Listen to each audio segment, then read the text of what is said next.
佢撐咗一把透明雨傘，傘果係斷裂嘅時針，滴答滴答，替洗數咗來唔切嘅再見。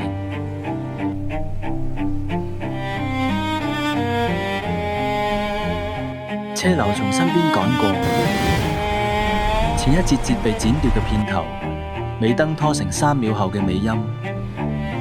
佢靜在斑馬線上，紅燈亮作，綠燈亮作，中間忘改切換嘅，係我哋之間嗰盞黃燈閃咗閃就滅咗。我記得佢講過，雨是城市最誠實嘅經驗。